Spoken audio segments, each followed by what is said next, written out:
Hello guys, আসসালামু আলাইকুম। Welcome to my channel MSB vlog. প্রকৃতির মাঝে হারিয়ে যেতে কে না ভালোবাসে, আর পরিবারের সাথে যদি প্রকৃতির মাঝে ঘোরাঘুরি করা যায় তাহলে তার মজাটাই আলাদা। আজকের এই ব্লগে আমার পরিবারের সাথে সোনাইছড়ি ভ্রমণের প্রাকৃতিক সৌন্দর্য এবং অনেক কিছু তথ্য আপনাদের সামনে তুলে ধরব। সোনাইছড়ি এই প্রাকৃতিক স্থানটি নাইক্ষ্যংছড়ি সদর থেকে মাত্র 4 কিলোমিটার দূরে অবস্থিত। এই পাহাড়ের চূড়া থেকে সানসেট অনেক সুন্দরভাবে দেখা যায়। এই স্থানে স্থাপিত হয়েছে নতুন একটি রেস্টুরেন্ট, যার নাম শৈলচূড়া ক্যাফে।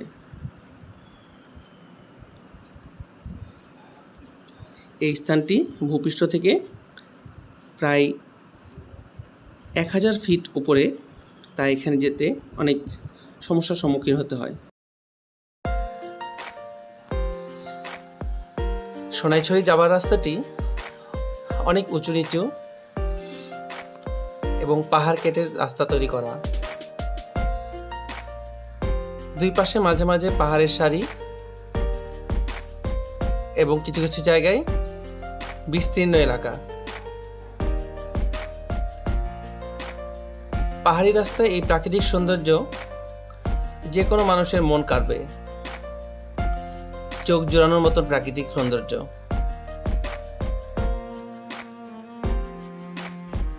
এই এলাকাটি বান্দরবনের অন্তর্ভুক্ত।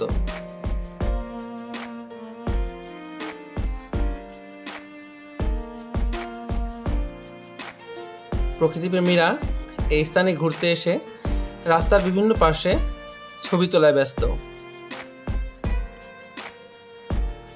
আমরা যারা সমতল ভূমিতে বসবাস করি, পাহাড়ি অঞ্চলগুলোকে আমাদের খুব সংকীর্ণ মনে হয়, কিন্তু পাহাড়িদের কাছে এই উচ্চনীত রাস্তায় কোনো কিছু মনে হয় না, কারণ এসব রাস্তা এবং সাধারণ অনেক প্রতিকূলতা পেরিয়ে তাদের জীবনযাত্রা চলমান রাখতে হয়। আশেপাশের প্রকৃতি দেখে মনটা খুব ভালো লাগছিল।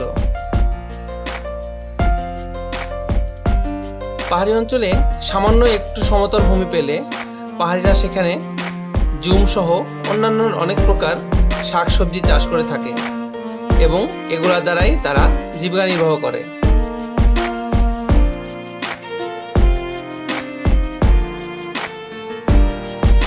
এ রাস্তায় জনমানবের খুব একটা দেখা যায় না, যানবাহনেও অনেক কম দেখা যায়। শুধুমাত্র হায়ার এবং রিজার্ভ করা যানবাহনগুলোই এখানে দেখা যায়।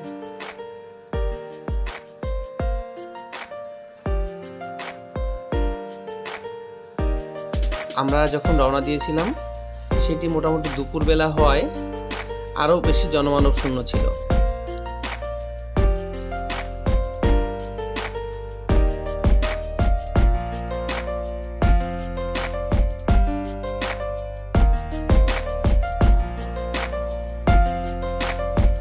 এই অঞ্চলে পার্বত্য চট্টগ্রামের অনেক জাতি বসবাস করে।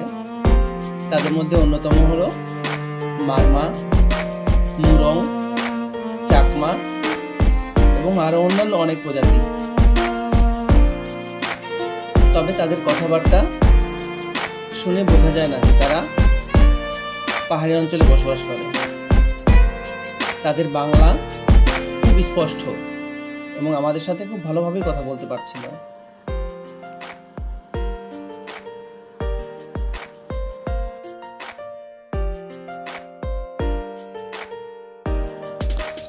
পার্বত্য চট্টগ্রামের উঁচু নিচু রাস্তা হওয়া সত্ত্বেও রাস্তাটি অনেক সুন্দর ছিল, পিচ ঢালাই করা রাস্তা। আমাদের সমতল ভূমিতে শহর অঞ্চলেই এ ধরনের রাস্তা দেখা যায় না।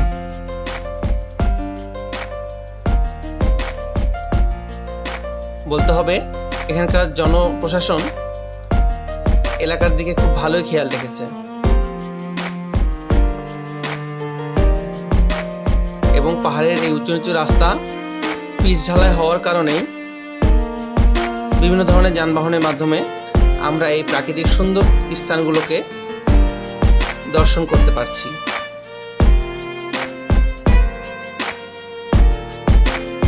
ছোট ছোট ছড়া এবং খাল বিল এগুলো পার হওয়ার জন্য এখানে পর্যাপ্ত ব্রিজের ব্যবস্থা করা হয়েছে।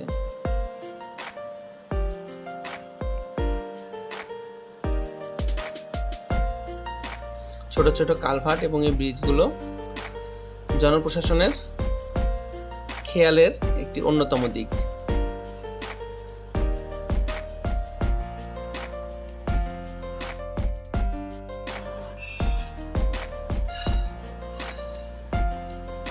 আর কিছুক্ষণের মধ্যেই আমরা সোনাইছড়ি পৌঁছে যাব।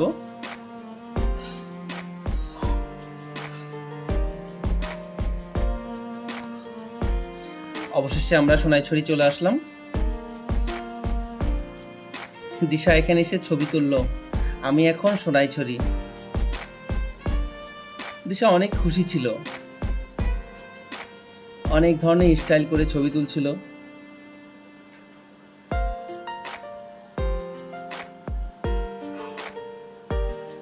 আশেপাশের প্রাকৃতিক পরিবেশকে মুঠোফোনে বন্দি করার জন্য কিছু ব্যর্থ প্রচেষ্টা। দিশা দাদির সাথে খুব ভালোভাবেই সময় কাটাচ্ছিল। তেরা দিল ये पुकारे आजा। দিশার খুশির কোনো অন্তরায় নেই। খুশিতে সে বিভিন্ন ধরনের অঙ্গভঙ্গি, মাঝে মাঝে আবার নাচ করছিল, আপনারা অবশ্যই দেখতে পাচ্ছেন। অনেক খুশি ছিল সে। আসলে প্রাকৃতিক এই পরিবেশগুলোতে এসে কেন যেন নিজেরা হারিয়ে যায়। এখানে অনেক বিদেশি পর্যটকরাও ঘুরতে আসে। এক বিদেশি পর্যটক আমার মেয়েকে দেখে তার মেয়ের মতন লাগলো, তাই তাকে কোলে তুলে জড়িয়ে ধরলো এবং তাকে অনেক আদর করছিল।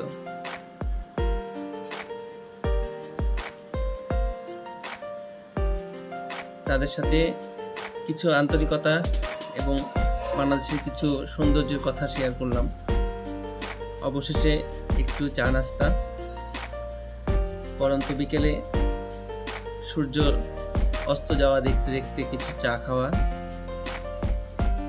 অবশেষে সন্ধ্যা হওয়ার আগেই আমরা এই সোনাইছড়ি স্থানটি ত্যাগ করলাম।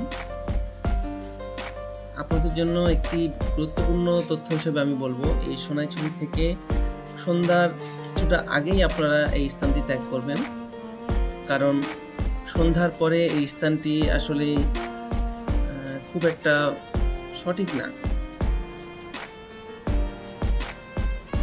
এটা পার্বত্য চট্টগ্রামের পাহাড়ি অঞ্চলের মধ্যে হওয়ার কারণে অনেক ধরনের সন্ত্রাস কার্যক্রম চলতে থাকে। দিনের বেলায় তারা সাহস না পেলেও রাতের বেলা যে কোনো কিছু করে দিতে পারে। তাই আপনারা সবাই এখানে আসলে খেয়াল রাখবেন যাতে সন্ধ্যা হওয়ার আগেই এই স্থানটি আপনারা ত্যাগ করতে পারেন এবং স্থানীয় কোনো শহর অথবা উপশহরে আপনারা চলে যেতে পারেন। আমরা যে রাস্তা দিয়ে এসেছিলাম সে রাস্তা দিয়ে আর ফেরত গেলাম না। আমরা একটি শর্টকাট রাস্তা দিয়ে রামু বাজারে পৌঁছবো, তারপর রামু থেকে সরাসরি রামু সেনানিবাসে। আসার সময় সোনাইছড়ি আসার দিকে আমরা বেশিরভাগ সময় পাহাড়ের উপরের দিকে উঠেছি, এখন তার সম্পূর্ণ বিপরীত। আমরা এখন বেশিরভাগ সময়ই নিচের দিকে নামছি এবং এসব এলাকাতে সমতল জায়গাটা খুব বেশি দেখা যাচ্ছে। আমরা এখান থেকেই শর্টকাট নিয়ে ডানে ঢুকবো। এই রাস্তাটি পাকা নয়, এখানে ইটের হেয়ারিং করা আছে, কিন্তু এখান থেকে রামু বাজার খুব স্বল্প সময়ে যাওয়া যায়। আমরা যদি মেন রাস্তা দিয়ে যেতাম তাহলে আমাদের অনেকটা বেশি সময় লাগতো।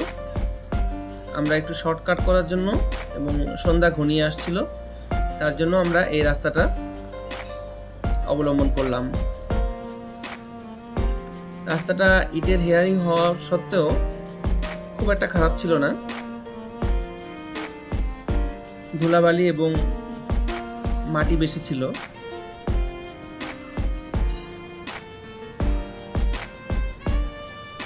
তো আজকে আমাদের এই জার্নিটা আপনাদের কেমন লাগলো অবশ্যই আমাদের কমেন্টস করে জানাবেন, এবং এই ভিডিওটি থেকে আপনাদের যদি একটু ভালো লাগে তাহলে অবশ্যই আমার চ্যানেলটি লাইক সাবস্ক্রাইব করে ফেলবেন। সকলকে ধন্যবাদ জানিয়ে আমি আজকের ব্লগটি এখানে শেষ করছি। আসসালামু আলাইকুম।